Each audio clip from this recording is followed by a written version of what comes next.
soit A qui est composé des éléments 1, 2, 3, 4, 5 et B qui est composé des éléments X, Y, Z. On dit présente tous les éléments de A croix B. Ça veut dire le produit cartésien de A et B. Et donne son cardinal. Ça veut dire qu'on va déterminer tous les éléments là. On va dire ils sont combien. C'est ça qui est le cardinal. Bon, pour faire cela, il y a plusieurs techniques, hein. Il y a le tableau à double entrée. Et puis, il y a un autre qui est comme un arbre. Je vais faire l'arbre là, et puis on va voir. Pour l'arbre, voici ce que vous allez faire. Vous allez faire un nœud ici. Et vous allez faire 5 segments. Parce que regardez, dans A, là, on a 5 éléments. Donc, au niveau du premier au bout, vous mettez 1. On met 1. Après, on met 2. Les éléments de A, quoi. 3, 4, 5. Maintenant, qu'est-ce que nous allons faire? Puisque dans B, il y a 3 éléments là, je vais faire 3 branches aussi au niveau de 1, 3 branches au niveau de 2, ainsi de suite. Donc, voici ce dont je parlais. Au niveau du 1, on a fait 3 branches. Maintenant, je vais mettre X, Y, Z au niveau de chaque branche. Donc, j'ai X, Y, Z, X, Y, Z, X, Y, Z, X, Y, Z. Voilà, Y, Z. Maintenant, qu'est-ce que je vais faire? Je vais faire des traits comme ça. On aura 1 et puis X, 1 et puis Y, 1 et puis Z. Donc, pour la première partie, on aura le couple 1X. Vous ouvrez une parenthèse, vous mettez 1X. Les deux vont ensemble. Après, on a 1Y. Ici, on a 1Z. Maintenant, ça, on a 2X. 2 point virgule X. 2 point virgule Y. Les deux vont ensemble, 2 et puis le Y. Après, on a 2 point virgule Z. Ici, on a 3. 3 point virgule X. 3 point virgule Y. 3 point virgule Z. Ici, on a 4. 4 point virgule X. 4 point virgule X. Après, on a 4 point virgule Y. On a 4 point virgule Z. Maintenant, on a 5. Ici, on a 5 point virgule X. 5 point virgule Y. Et puis 5 point virgule Z. Donc, je viens de dénombrer tous les éléments. Voici tous les éléments ici. Si on veut, on peut les mettre dans un ensemble, hein. Donc, on va écrire quoi? A croix B égale. A croix B, ça signifie le produit cartésien de A et de B. Maintenant, je vais citer tous les éléments qui sont ici. Donc, j'ai 1, X, point virgule 1, Y, point virgule 1, Z, ainsi de suite. Je vais citer tous les éléments. Donc, je viens de citer tous les éléments, hein. Les voilà dans l'ensemble. Maintenant, vraiment, il y a une méthode plus simple, hein. On n'a pas besoin de faire ce table-là. Je vais essayer d'expliquer cette méthode. Voilà, par exemple, vous avez les ensembles A et puis B. Vous prenez 1. On va travailler avec 1. Vous prenez 1, vous associez à X. Donc, on a 1X. Vous prenez 1 encore. Vous associez 1 là à Y. Après, on travaille toujours avec 1. On prend 1, on associe à Z. On a fini avec 1. On va attaquer 2. On a fini avec 1, on attaque le 2. On prend 2, on associe à X. Après, on prend 2, on associe à Y. Après, on prend 2, on associe à Z.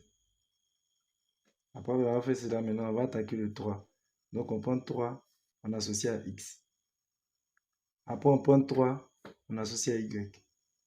Après, on prend 3, on associe à Z. On fait pareil pour 4. Donc, on va prendre 4 maintenant. Point virgule X. On associe le 4 au X. 4 point virgule Y. 4 point virgule Z. Après, on fait 5. 5 point virgule X. 5 point virgule Y.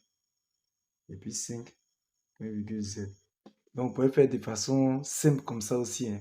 Et puis maintenant, écrire A croix B égale. On ouvre la croix et puis on cite tous les éléments. Nous avons fini de citer tous les éléments de A croix B. Ça veut dire le cardinal de A et B. Maintenant, on dit de donner son cardinal. Ça veut dire quoi?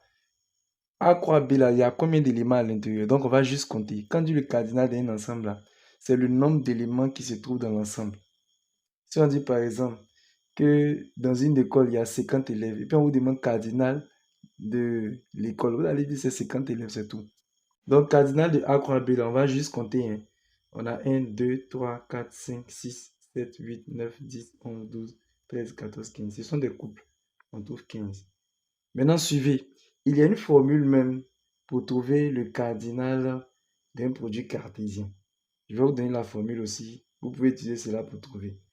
La formule dit que cardinal de A croix B, là, c'est égal à cardinal de A fois cardinal de B.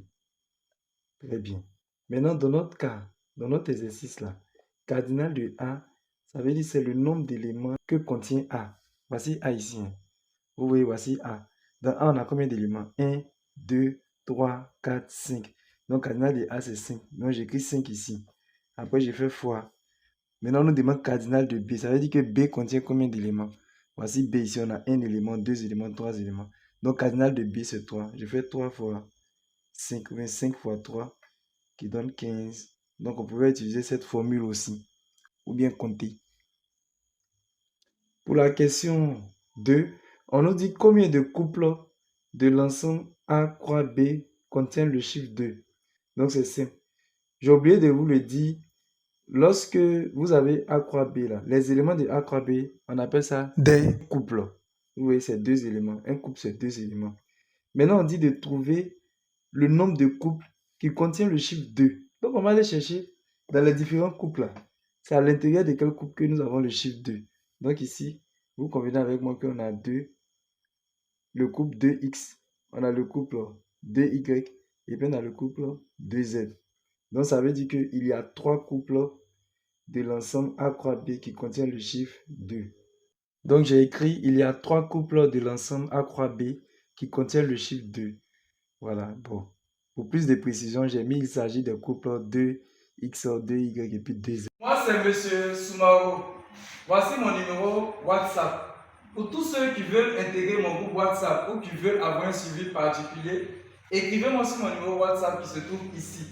S'il vous plaît, lorsque vous allez m'écrire, vous me donnez votre nom, vous me donnez votre classe et vous me dites la raison pour laquelle vous m'avez écrit.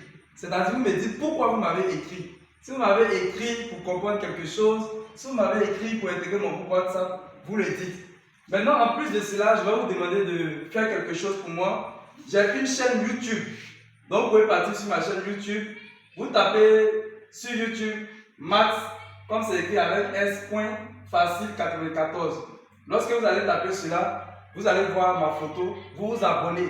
Vous allez voir le mot abonner, vous vous abonnez. Et cela va me permettre, va me donner le courage de pouvoir continuer les vidéos.